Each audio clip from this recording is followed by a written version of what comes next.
Fala galera, sejam bem-vindos ao canal Que Me Ajuda, professor Michel Bragança aqui, e hoje eu quero te explicar como equacionar uma expressão de constante de equilíbrio. Primeiramente, você precisa identificar uma equação química que represente um processo em equilíbrio, que também pode ser denominado de reação reversível.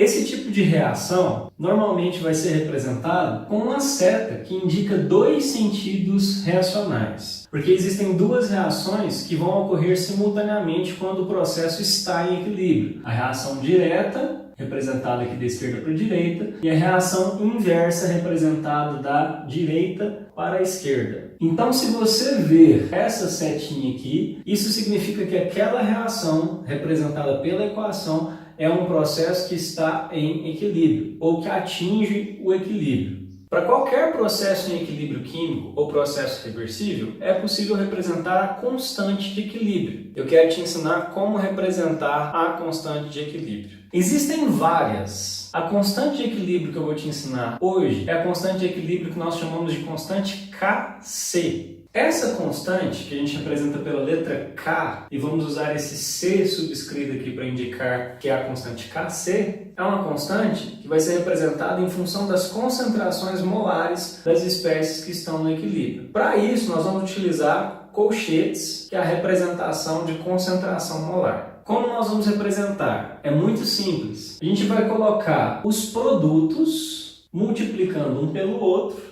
e elevado aos seus coeficientes estequiométricos. Então, para este exemplo, a gente vai representar assim: concentração molar de C elevado ao coeficiente estequiométrico, que eu estou chamando de Czinho, vezes a concentração molar de D elevado ao coeficiente estequiométrico, que eu chamei de Dzinho. Essa é a primeira parte, tudo bem? Fácil. Agora, nós vamos dividir essa primeira parte da expressão pelo produto dos reagentes elevado aos seus coeficientes estequiométricos. Falando fica meio confuso, mas é fácil, olha só. Vou dividir a expressão inteira pelo produto entre os reagentes. Então vai ficar a concentração molar de A elevado ao coeficiente estequiométrico, Azinho, vezes a concentração molar de B elevado ao coeficiente estequiométrico, Bzinho. Então essa é a forma genérica de representar uma constante de equilíbrio em função da concentração molar. Vou escrever para você: constante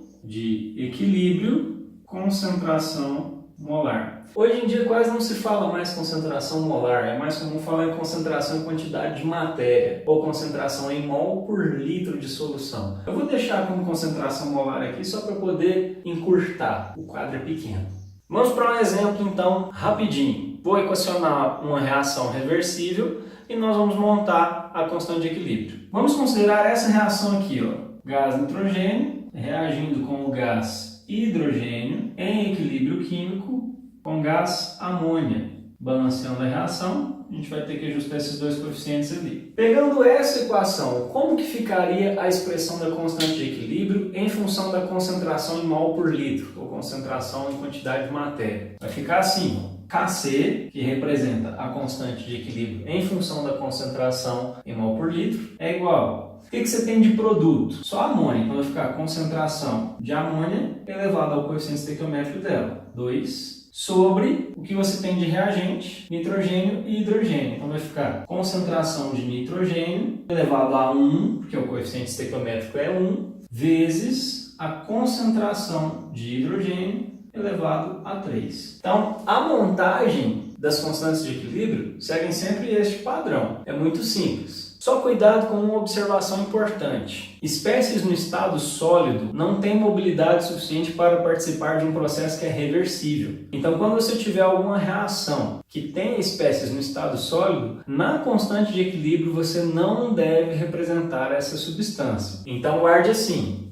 na constante Kc, entre os estados sólido, líquido, gasoso e o meio aquoso, que é muito comum quando a gente está falando de soluções, o único estado de agregação do sistema que você não vai representar na constante de equilíbrio Kc é o estado sólido. Na verdade, o estado sólido você nunca representa em nenhum tipo de constante de equilíbrio. Guarde isso, estado sólido nunca entra na constante de equilíbrio. Espero que vocês tenham gostado da aulinha de hoje. Coisa simples, mas que é importante saber. Lembre de se inscrever no canal, deixe o seu like lá pra gente. Deixe seu comentário também, fala para nós o que você está achando das aulas, dê suas sugestões de conteúdo e lembre de compartilhar o nosso canal com as outras pessoas. Obrigado pela audiência mais uma vez, um grande abraço e até a próxima aula.